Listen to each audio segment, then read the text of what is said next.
beings. Share his experiences. From ETs to Sasquatch. On Spirit Sessions, A View of the Light.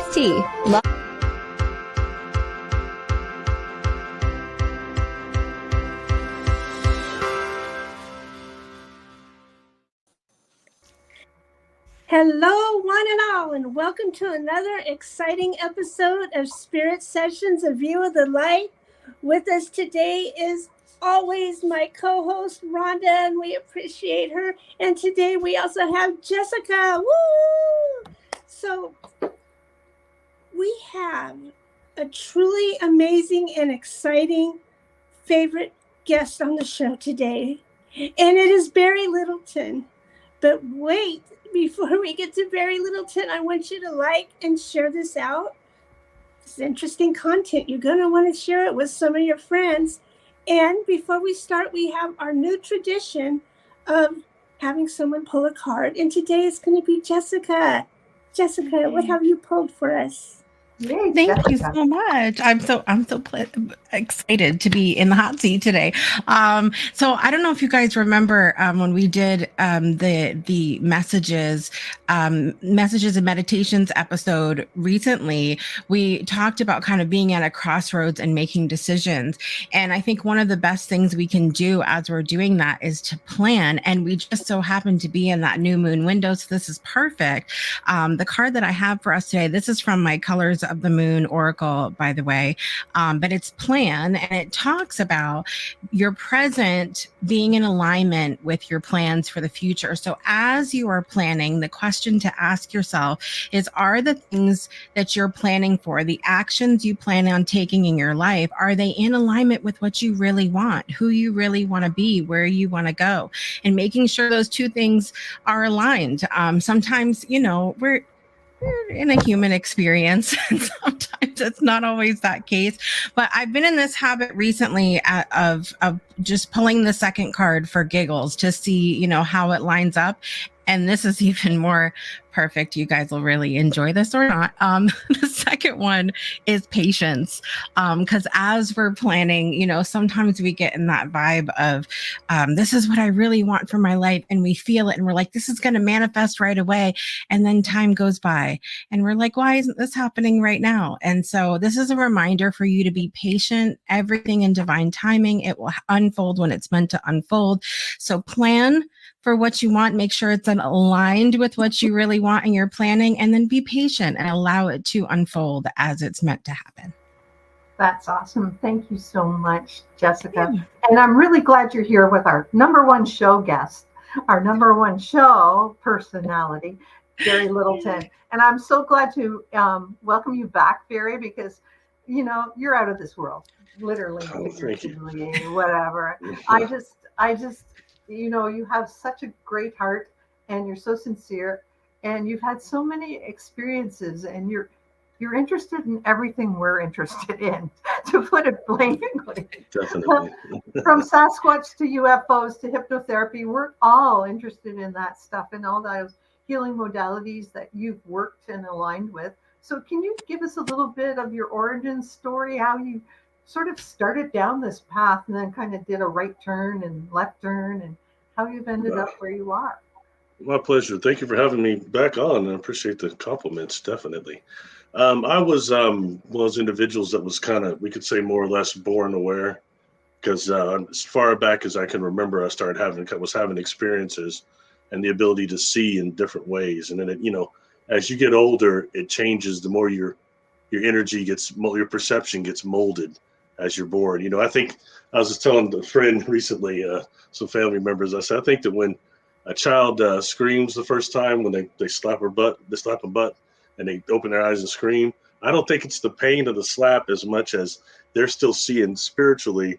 And you see this density, this third dimensional density. Oh my God!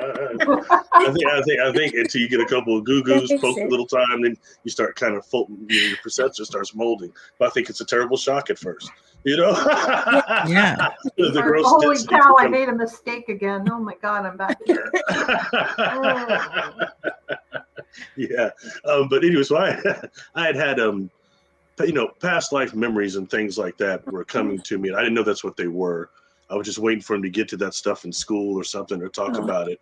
And then encounters started when I was very young, you know, and I can say at the age of 7, everything seemed to ramp up and kind of cascade in a way. And that's in terms of, I had an individual that I had was coming and hanging out with me. Like occasionally he would show up when I was outside playing, and he was later on I would see this individual on a ship, and he's an insectoid.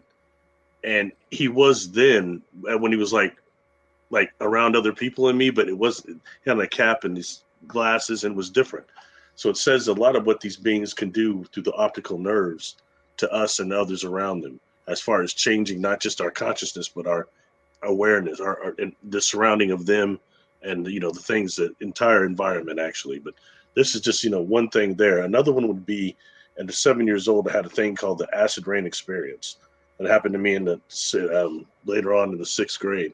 I'd had this acid rain experience, and that's when things that kind of shifted from childhood experiences to what was going into the adulthood experiences.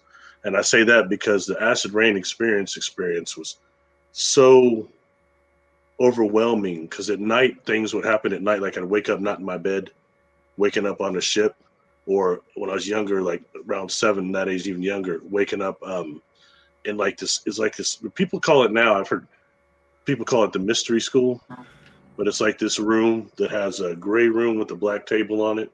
And on the table are things like a bowl of water, feathers, a bowl of water, and if like a big feather, a bowl of water, then these also these metal balls.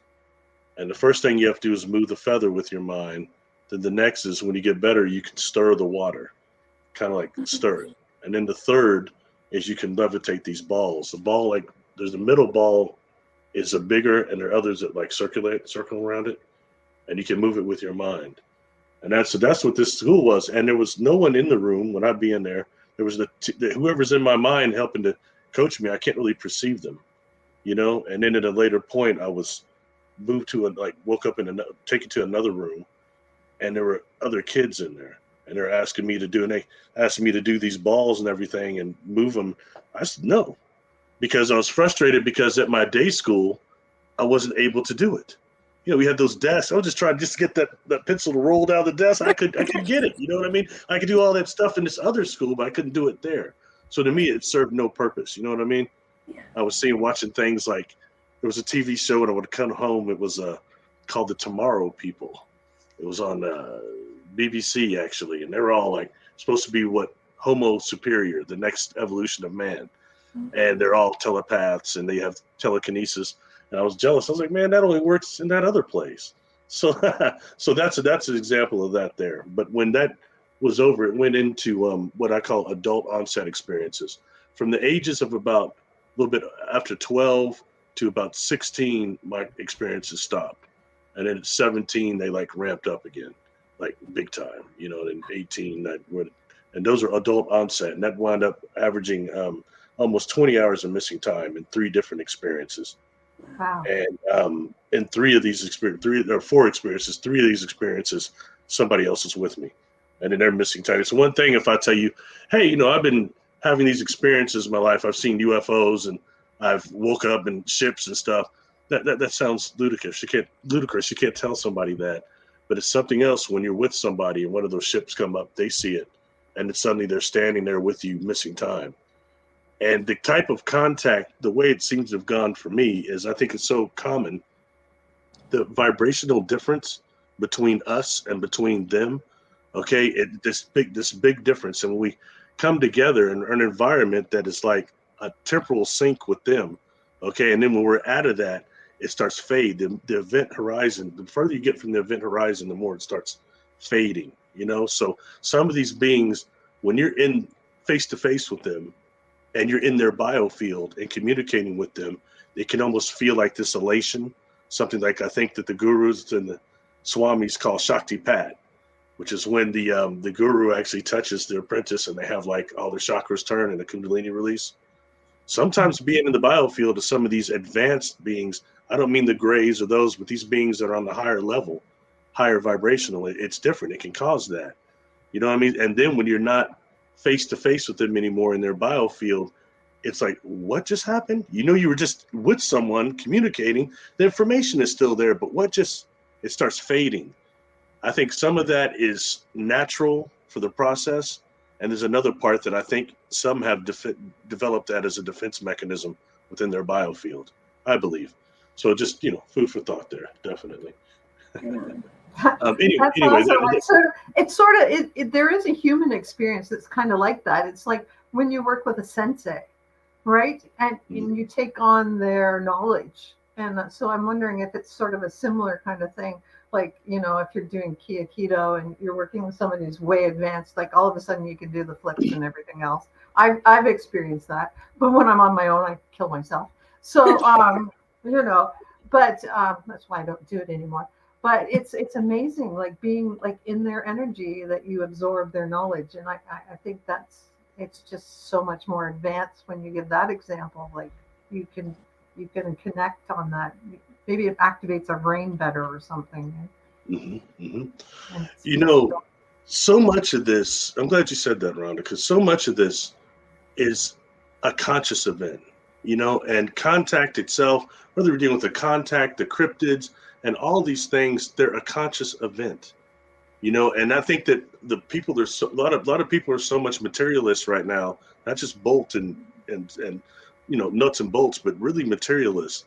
And when we have to deal with some of these experiences we're dealing with are actually coming from consciousness. And some of them want to say some of these beings we're dealing with are coming from consciousness. They don't want to accept that because it's not the mainstream. It's not the reptilians. It's not the grays. It's not AI. It's something, you know what I mean? But when dealing with, I hear so much talk, and I don't want to repeat myself too much because I may have mentioned this on the last show. But I think it's important, all right? When dealing with, because I hear so often people saying, I work with the Akashic Records. But what is that? It's the records of space and time. That's not really an answer. That's what Edgar Cayce said, yo. The first time I heard the Akashic Records mentioned was by Edgar Cayce.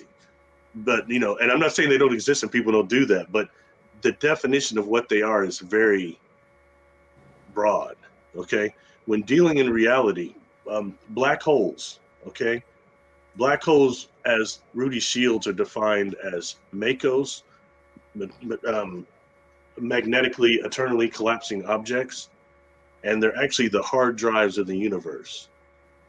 So that in reality, when you have a black hole, okay, you have, this is the black hole, but inside you have this mechanism that is the MACO that actually stores the information. And when something goes through the black hole, like this crystal, okay, it goes through, on the surface, there is a perfect copy made that they call the quantum hologram. And that is stored within the MACO, okay? And think of the MACO kind of going around the black hole like the accretion disk does, okay? So at the beginning, the middle of the MACO is going to be current universe, as where the outer rims of it, outside of it, is going to be current for us, okay?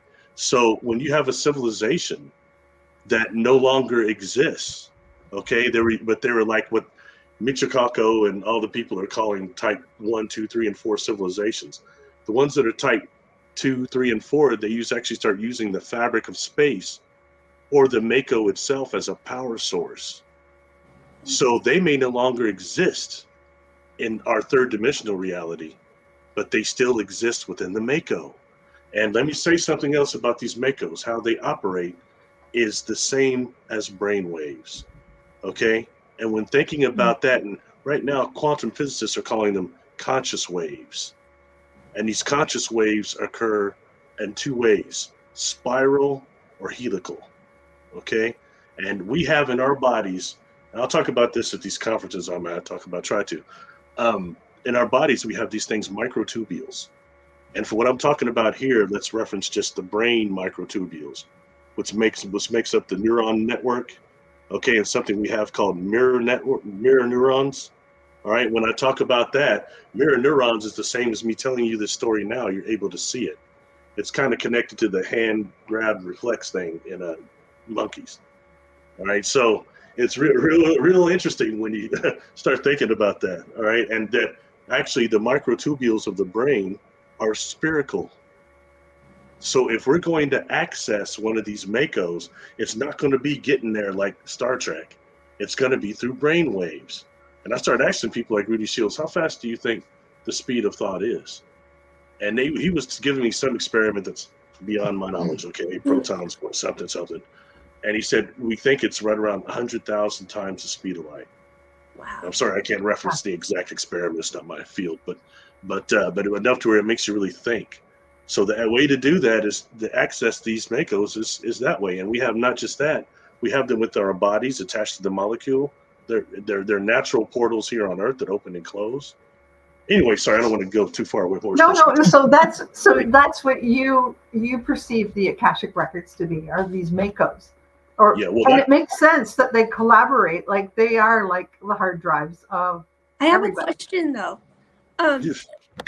There's so many different black holes. Do they all have specific memory, or do they share memory? You know, I would say they all have specific memory, but then you see the ones that start merging and making the supermassive black holes. That's when I think they start coming together, because I think that, according to like Rudy and them are saying, that the universe was formed first before the Makos. The Makos came after. So that's very, very fascinating to start thinking about that. And I definitely. You know, but it's cool to think though that, you know, when you can actually access them in that way. But when dealing with something like a craft, okay, sometimes you might you'll see a UFO and it's doing a you know what I mean, like that, and all of a sudden there'll be two of them, then there'll be one, and then that one will be gone. That's because it's going through one of these Makos, and you're actually seeing the quantum hologram. And then and the other one's gone, the quantum hologram's there, it doesn't exist on, and it's gone. These are things that it's really interesting when you start dealing with this, and with what I've been on board, which is organic craft, conscious craft, which I can tell you still to this day that I underestimated the amount of sentience that that the craft had itself. Why I'm allowed to just kind of walk around, but I'm so sick. I'm definitely not a threat to anybody. It's this temporal thing, okay. But the fact is, and you've got one technology you're seeing that's beyond your frame of reference that blows you away, hard to breathe, and then you've got them telepathically in your mind. More than that, it's called telethought in your mind, and a lot of it they're anticipating and answering questions before you can even ask. That's disconcerting. But all that, I'm just saying, it makes, to me, the experience it was very hard to exist there. And I see why they take some of us when we're a little bit younger. At this age right now, I wouldn't care to go through that. When we're younger, we can't fathom it. When we're older, we just freak right out, because everything has to go across all our constructs and just our static brain patterns and everything else that it's too hard to for a lot of people. No wonder that people have a lot of negative experiences, because it's just beyond their ability to flow with it. You know, we talk about these Makos and the mirror neuron network. I forgot to mention that, but the mirror neuron network is also the same as the quantum hologram that I had told you with the Mako. And, you know, this is actually information that Rudy Shields and them got from the observatory, the data. So that's kind of interesting when it gets to the data. That's because a lot of people don't want to hear the data these days. They want fantasy, you know. But if you get to the real data, some of it, that's fantasy enough, you know. It's pretty hard to, still the thought that even talking about this affects somebody in the universe, or has affected the universe already, just talking about this, because we've changed something. You know, if you're dealing with higher beings that are working in the divine field, and the divine field is real, you know, and if you go against it too much, you know, but you stay within the divine field, and we've got beings that are trying to communicate with us, and it's going to be through these brain waves. They still exist within the Mako, aka Akashic records, okay? They still exist there, but when they're actually trying to communicate with us, we have the problem of brain entrainment, because we've been shown so much about abductions, negative encounters, and hey, all that happens definitely, but it's not the majority. And the research of Ray Hernandez and CCRI, the Contact Conscious Research Institute, former Free Edgar Mitchell, Free Edgar Mitchell, Free Institute, he called it before, and which stood for Edgar Casey's Edgar Mitchell. Sorry, Edgar Mitchell's whole thing, the astronaut, and the stuff that he was saying was incredible concerning what he experienced out in space and things like they were taught to remote view before they went out there, and a lot of interesting thing. He started something called Quantrek, and that dealt with all that. So anyway, but what CCRI did and Ray's research did was it was like the first really comprehensive research survey 4-phase of contactees worldwide. So ultimately, I think he had about 4,000 that participated. I took like the first 2, and it was so much. I said, "Wow, I could do no more." I said, "Man, so if you're lying, you probably want to get past the first one." But it was really well done. And when you start seeing the graphs of the question that they asked, which are really specific to consciousness and contact experience, like, was your contact experience negative or positive? And the graph is the pie chart is so skewed with the positive. You wouldn't expect to see that. That's what we hear in the media. You know, so that even the question about the reptilians, like, I had to skip that one.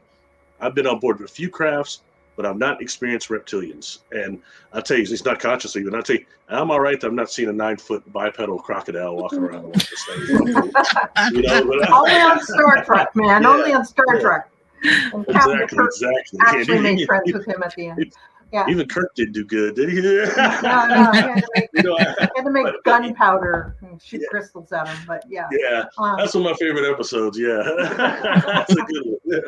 Yeah. I think the most interesting part of that is the beings that had him there, the Metrons, I believe they're called. Those beings that go outside of our space-time continuum, Oh, yeah. Anyway, that the reptilian thing, the question was how much is negative, how much is, a lot of, the graph was skewed to, there was quite a bit of positive, a lot of unknown, but the negative was a very small part of this pie chart. And you never would expect to see that, of all things. The stuff we've heard about the reptilians. And at this time, at this platform I have now, I find a lot of people can't tell me what it's been like physically. Have you been around one of them physically? Not just astral, physically. What are they like? So, but it was completely skewed pie chart. I'm not sticking up for reptilians, so I'm just saying that there's a lot we don't know, and why, and all those showed something totally different about the contact experience. So what I'm saying is, if you have beings that are coming from the divine field through the Akashic records, trying to communicate with you through the brain waves, if we've been so entrained and exposed to all these negative concepts of contact, we are strong enough to warp that into something negative. And they can't stop it. We do have a great deal of power, more than what we're told. Our thoughts are like warp fields that affect reality, especially in a situation like that, because it's a conscious event. Anyway, sorry, I'll stop talking about that. No, but that's the whole premise of, like, being able to manifest things, right? Is that our brain field manifests what we want. And the universe gives us what we put out there, and it's just the same thing, right? If we think there's only evil in the world, then guess what we're going to find? We're going to find a lot of shitty people. If we think that everybody's good, we're going to find a lot of good people, and it's like, I turn off the news. I don't watch it anymore, because really that's all they want us to watch, is all the bad stuff all the time. But if it was all bad stuff all the time, we've all slit our throats by now. Because, it's not bad stuff. Yes, there's bad stuff happening, and we have to be aware, but we don't have to watch it all the time. We just have to know that there's a lot more good stuff than there is bad stuff out there. Absolutely. And I'll get myself in trouble on here. Look, part of the problem is, one of the last things, I may bring, like, making my videos to an end. So, but one of the last things I'm going to talk about is this very apparent rewriting of the narrative of the contactee subject. And when I say that to you, and I'm not trying to discredit anybody, but you've got the contactees I'm talking about, like, from Ray's research, which are overwhelmingly a lot like me, like you, I think. Okay. And then you've got the others that are this other group that I've, I've interacted with and had, learned a lot. These people that are like, quote unquote, SSP and the super soldiers. And some of the stories they have, for me, when I talk about things now, my contact experience, it sounds chronologically very good and cool. But the truth is, when it happened, it wasn't like that. It was completely fragmented. And I took a lifetime to pull that stuff together and really find out what's going on. So it was no just instant knowing all these things. And suddenly I'm flying spaceships and this and that. The ships I've been on board were far more sentient to me, and I think it would be insulting to them if I tried to fly them mentally. They're doing their own thing. I've been on board craft that can actually generate these Makos in a space, and then choose the Mako with the most coherent pathway to its destination, to another universe. You know, it took me a long time to accept what I was seeing on board this craft. And this is a room where I got so dizzy and so sick in there, watching these portals open and close in there. You know what I mean? But that's the kind of environment we're talking about. That's some type of a space conscious organism that, for all we know, is millions of years old. I don't know, you know, but I know this much when I'm walking around there and things, and I think it knew this craft, they knew me the same as like the race memory that some animals have, but it's on the soul level. I think some of them have been around so old that we've incarnated so many times and incarnated these craft that they know us on the soul level. They still have a soul memory, we'll call it, like the race memory, but the same thing. Like I think Bigfoot has it too. And we need to acknowledge that a little bit. Just this, you know, like it's like I say, these are things of consciousness, but more people are coming forward with this and realizing this, and this is the time for that. And I think the shift that is a chance for humanity to save itself. That's what I believe we're being presented.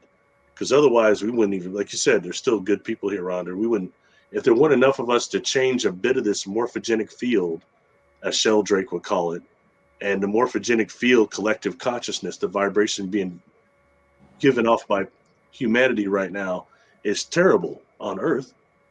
And then you've got the damage being done to Earth.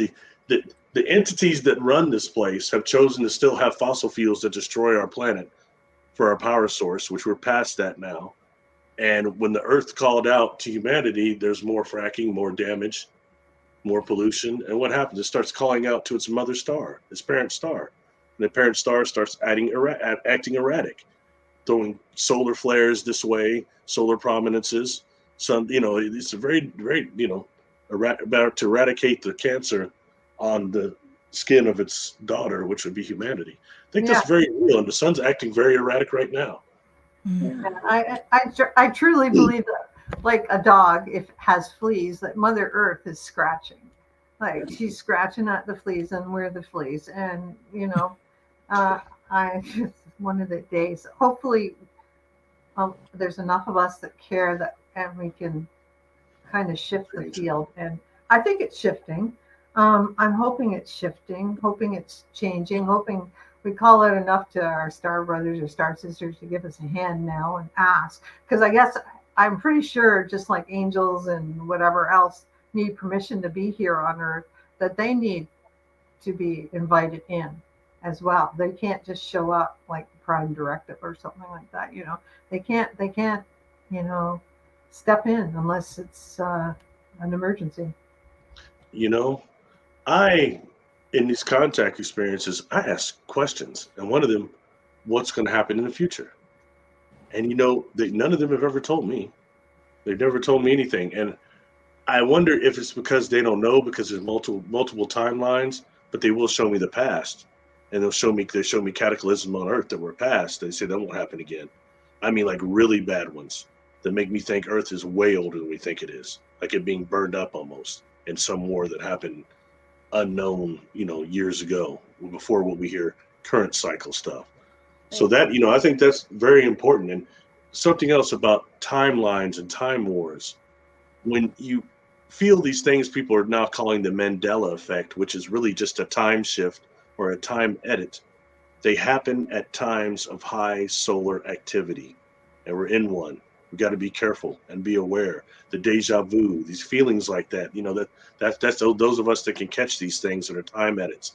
You know, for example, and I was talking about this on my friend Jessica Jones's show, and she does remote viewings. I give her a lot of blind targets. She has no idea what she's looking at. The one we're going to do tonight is over. I gave her, it was the missing 411 clusters. Oh, right. Yeah. The origin of them, and the second target was the origin of specifically the 411 water deaths.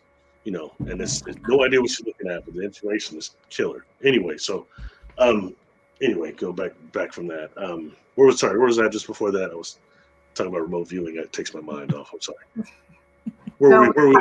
Time edits and solar flares. Oh, sorry. Thank you. Yeah, I was on her still talking about. Yeah, okay. It was during 9/11. Okay, in 9/11, Manhattan was in the middle of a hurricane. It was Hurricane Aaron, and a lot of people said when I mentioned that, people just a couple years ago now they go, what? One person, I lived over there. I don't remember that. I said, look it up on the NOAA. Like the day before that, they had most of the air traffic was being shut down, but suddenly on 9/11, it's crystal clear skies, and most people can't remember Hurricane Aaron. That's one of those time edits right there in front of us. It's not just the Berenstein bears and all that type of stuff. Cat bars and whatever else. Yeah. Yeah. and one Mandela. Thing, yeah. What concerns me is that one of these timelines that keeps coming up is one of nuclear war. There's something trying to divert us to that always, and it rears its head again and again. So those of us that are conscious of that need to do as much as we can to alter that timeline. I'll leave it there. Yeah. I wanted to. Can I just jump in before we get too much more further?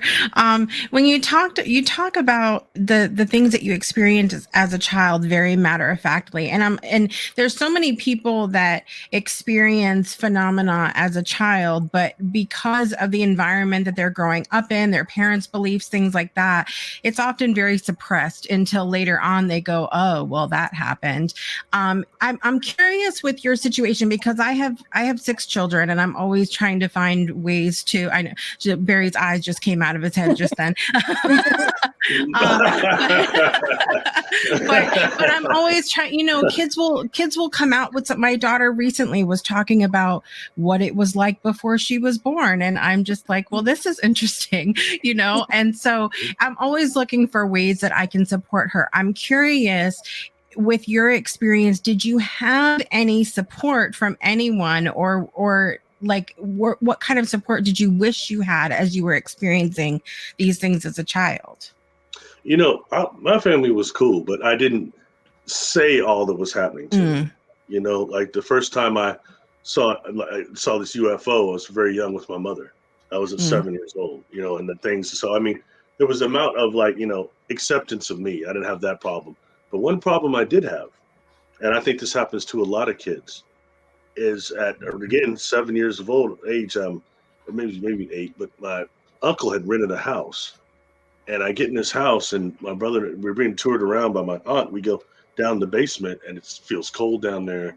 There's these very old washing machines down there, and I got bear hugged and told to leave. I got attacked. Okay, and it was psychic.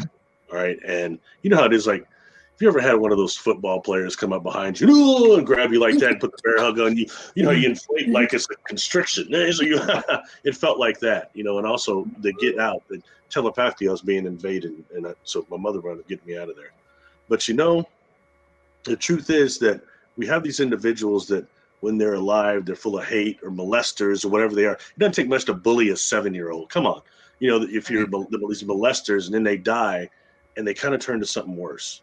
And then they get trapped in the land and all that.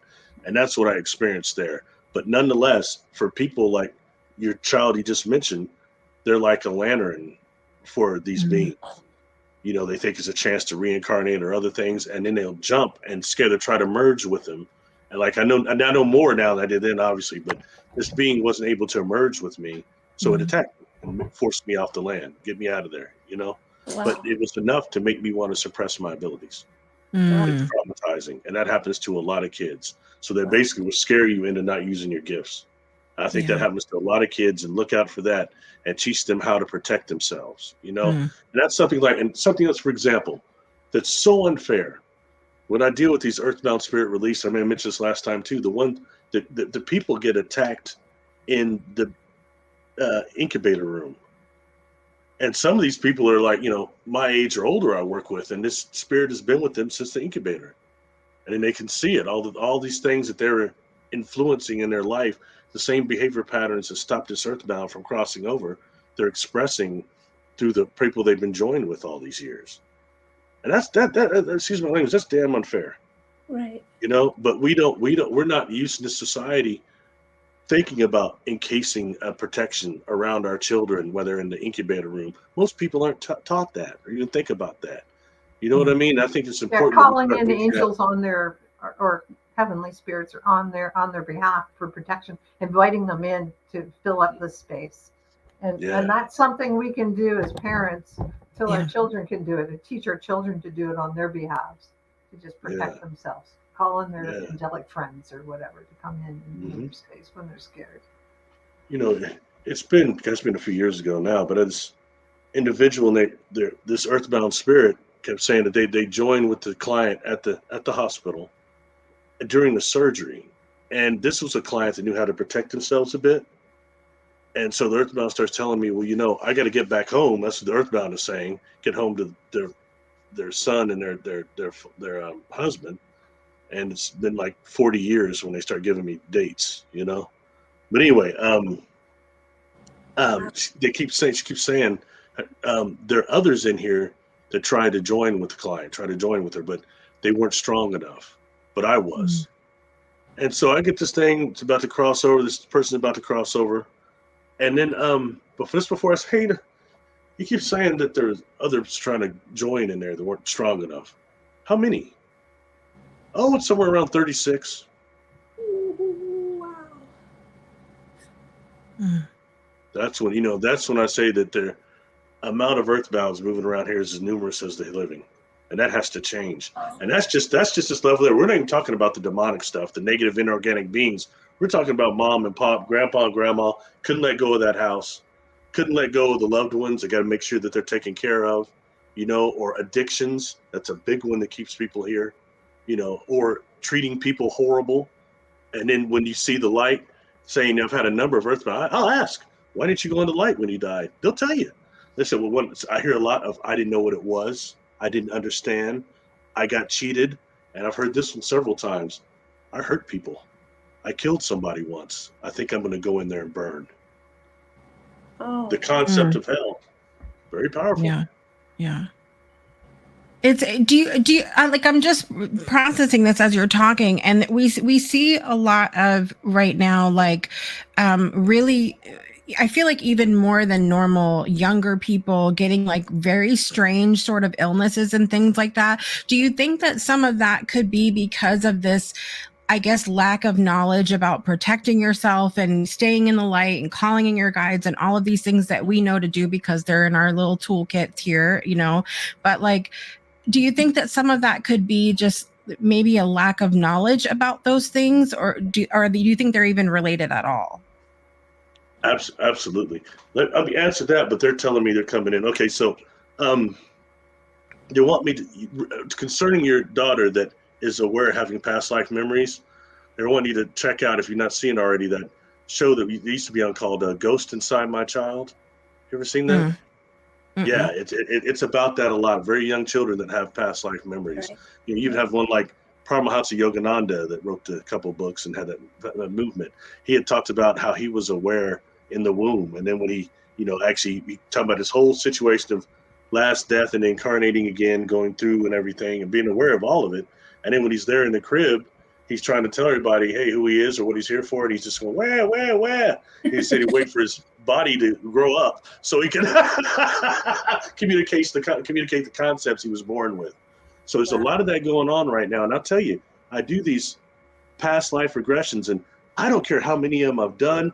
Every time I feel brand new. I'll be flabbergasted every time. I worked with Rhonda, flabbergasted, whatever we did, flabbergasted every time. So every time, they say, I think it's maybe, I'm not a religious man, but I think it's the Christian Bible that says you have to be as of kids to get back into the kingdom, as of children. I think that's what they mean, because I'd be blown away. I feel brand new. So, but one of the things in these past life regressions is that, as one I'll do this called Life Between Lives, and then it's a chronological thing that'll happen, and it takes them to the last life. And usually it's here on Earth, but I've been getting a lot that aren't. The last life that they had here was like, the last life was like Mars, or the last person I did, they're talking about a whole nother planet that's somewhere, I think probably the edge of this galaxy, and a whole different type of society, a whole different type of existence that's not even humanoid. You know what I mean? So, I mean, it's stuff like that. And then after that, they go through the cycle. There's a place that I call the place of translation and reconfiguration. And normally during these process of regressions, the guide will show up and they'll take the client, the soul, to somewhere that it can be a library, an office, a nature spot, you know, and then normally a lot of time they're ledgers, and they'll pull a ledger, and it's the ledger for this lifetime. Everything they learned, what they came here for, their choices and their intentions. And then all that becomes part of the soul matrix before they reincarnate. And it's weird because something in that translation place also keeps part of our soul life memories and has us reincarnating here without life memories sometimes. And, you know, I used to think that made this a prison planet, and that this was a place of lost souls, a prison planet, but it's not. You know, and I hear so much about soul traps and false light and yada, yada, yada. And I know there's something that happens when we come in, because in one of these experiences I was told we get hit with the energy field when we come in here that makes it even worse, okay, and nullifies our psychic abilities and natural mediumship when we incarnate. That's like some sort of a scalar net. That's when we come in, though. But when leaving, okay, I've asked every client, you know, would they choose to reincarnate, whether it's Earth or wherever they're going, you know, none of them. Well, the light is forcing me to go over here. Well, my guide is forcing me to go over here. It's always their choice. And then even more than that, in this place of translation and reconfiguration, when they get done reconfiguring, there are always these souls that are over here that are close. I've gotten different numbers: 36, 30, 20 something, 18, 6, 3. But there are these souls that they have these agreements with. And I can take them to different lifetimes, and they can isolate, like this lifetime right now, several of them that are in that room. And, you know, it's a trip. And I asked, is it a contract? No, it's agreement. Agreement's a better word. And what's a trip is, it's not just the people that are close to you. It's also sometimes the people that reincarnate with you lifetime after lifetime, and they're screwing you over. They're screwing you over life. And it's a trip. You're sitting over there kind of all blissed out. And I say, hey, Jessica, I need you to screw me over like lifetime after lifetime so I really get it. And you're like, hey, Barry, I got you. Hey, you know. Listen, I wouldn't be shocked if I was saying that even subconsciously. Like, hey, I love that brick to the forehead. Thanks so much. Appreciate that. Okay. Yeah, it's an agreement. Like I'm coming in to give you the 2x4 to your head. Yeah, like that's my job. That's my job. Yeah. To be the steward. It's so interesting. So I think the children we have right now, like yours, is they're incarnating without that, with some of these soul life memories still intact. That's so important. I think that is, again, a chance for humanity to rescue itself. Now, to the other thing you were asking, Jessica. Okay, so again, because you asked another question, I went into that. I was just asking about. I initially asked about support, about what support you wish you had, but then also we were talking about. Here we go, my brain. The attachments, the health and things like that, and how if you feel like the health issues are at all tied to this like lack of protection, I guess, or knowing how to protect ourselves from other entities and things like that. That's a big one, definitely. And I think the food is a problem, especially for the young people. These chemicals they're spraying on us, and all these things making us more susceptible than we would be to whatever plans they have here. But definitely, I think that is a problem with psychic overwhelming of kids and them not being trained enough, like the natural abilities. Because at some point, most all of us can see when we're born. We have that ability, and then we kind of get trained out of it. So I would say definitely that's a problem. It's just learning how to protect yourself for the kids, and they should be taught that at a very young age, and just how to filter out some, because so many, I think, I want to say now I'm noticing that it's like the amount of these young people, this newest generation, the empathic abilities has gone up intensely. They're all these natural empaths, and they get overwhelmed really easy, I think. And I think you get with things that are like, the food and the diet and these carcinogens and things is leading to more like these autistic bursts and things like that. There's something happening that's doing to geoengineering. I really believe that, I live in the air capital, was from there, and it's not the same like the chemtrails I was seeing sprayed when I was in Washington speaking at that S7E Ranch. And there, I'll tell you, I was talking to some of the people were a little dramatic. Okay, I was sitting with, because we're talking, in the middle of the time we're talking, they start, okay, you all right? Oh, yeah, Barry, yes. I said, what's wrong? You choked? No. Oh, that's the chemtrails. Can't you smell it? I was like, well, not exactly, but the truth, when I'm looking at it though, I know what a contrail is, and this wasn't a contrail because they were spreading after they didn't dissipate. I was like, there's something going on there. You could, And I was asking that guy, Gilliland, I said, what is it with some of these pine trees all being stripped at the edge, at the top, at certain places? They look like almost shaped like ice cream cones, kind of like that, the way they're on the top and then like stripped down. And he said it was the chemtrails that they were spraying was actually creating there's a type of a beetle that gets on those pine that they're losing the resistance to. And that's what's killing all those pines like that. Wow. Those trees, anyway. Let's say they're all pines, but they're trees. Oh, man. Anyway, just there's that movie. What in the world are they spraying? There's there was something else. A gentleman by the name of Dr. Delbert Blair, who's deceased now, but man was absolute genius.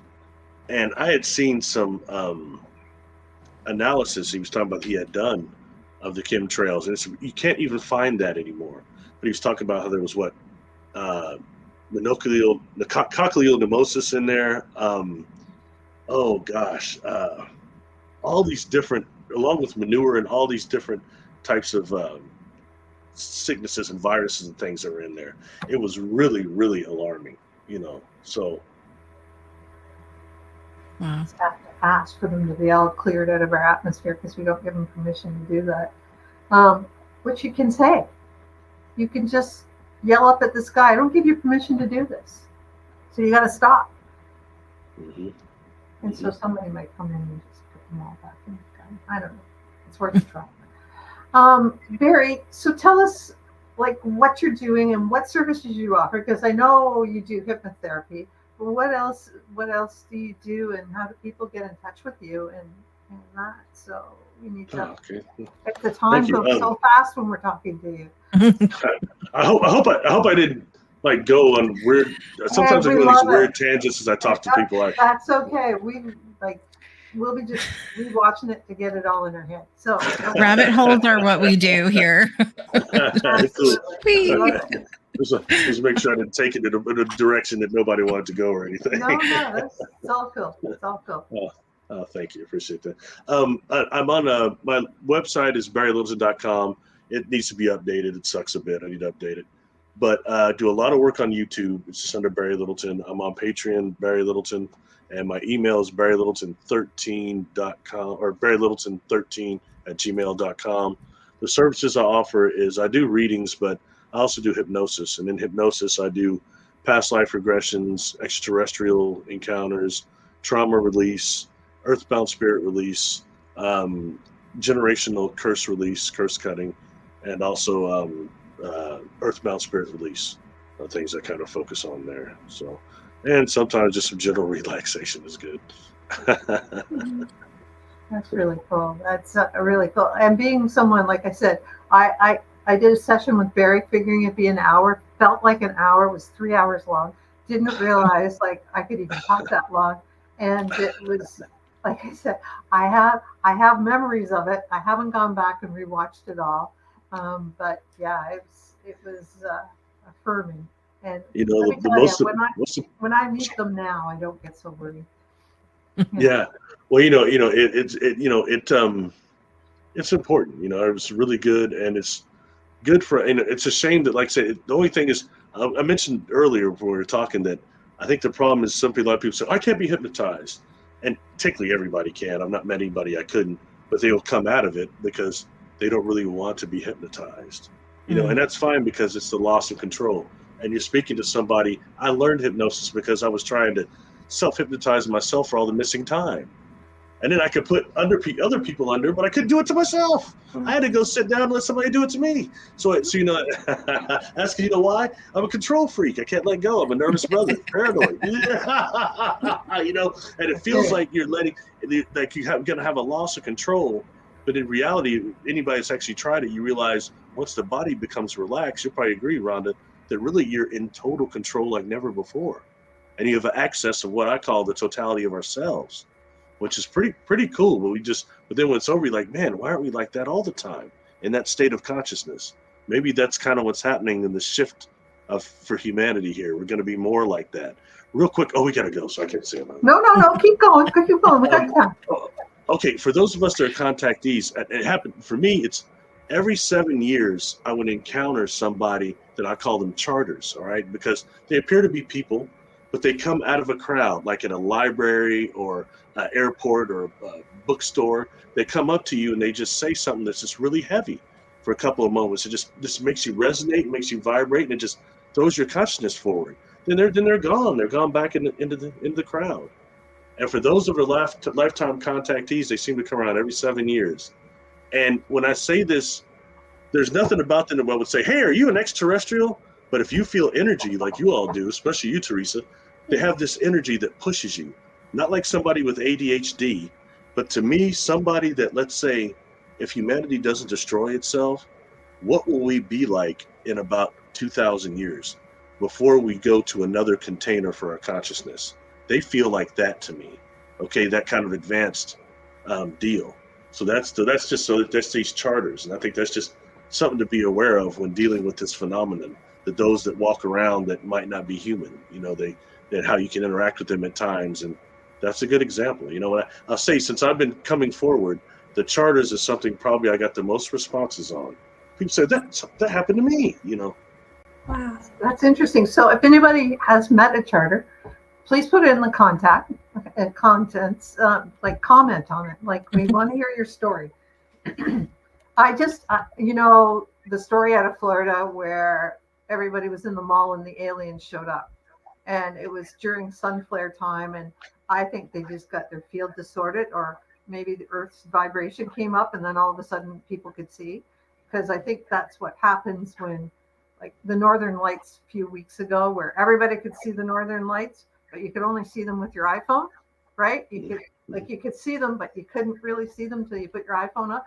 And I feel like that's a time when the Earth's vibration gets high, that we can see what's like it's like the Northern Lights is a special thing, but I think it's not. I think we're seeing into another dimension at that point in time. I don't know if that's even like a thing, but to me, they look like angels when I took pictures of them. The layers, the dimensions of Earth, the vibrations, it's like these frequencies. It's like the layers of an onion. And you know how many there are. The dimensions, everything is quite close. It doesn't take much for them to start lapping over, or a portal or a Mako to start making them lap over. There's something in between the magnetic fields of the sun and the magnetic fields of the Earth where they connect, that are called electron diffusion regions. And like every couple of minutes, actually a portal opens up between them. Scientifically documented. People can look that up. So, when you start dealing with these advanced civilizations that are using space as the fabric of space as their power source, or even their parent star, type 1 civilization we're going to next is using the parent star as a power source. So at that point, you have these portals that are right there, these electron diffusion regions that any advanced civilization can use, or things that are called the Fermi bubbles above a galaxy. It's very interesting, yeah. Wow, I've got so much to go back and look at. Have you got a new theme song for your life today? We've got a minute. A new theme song. A new theme song. What have you been thinking of? What song's been playing the earworm in your brain?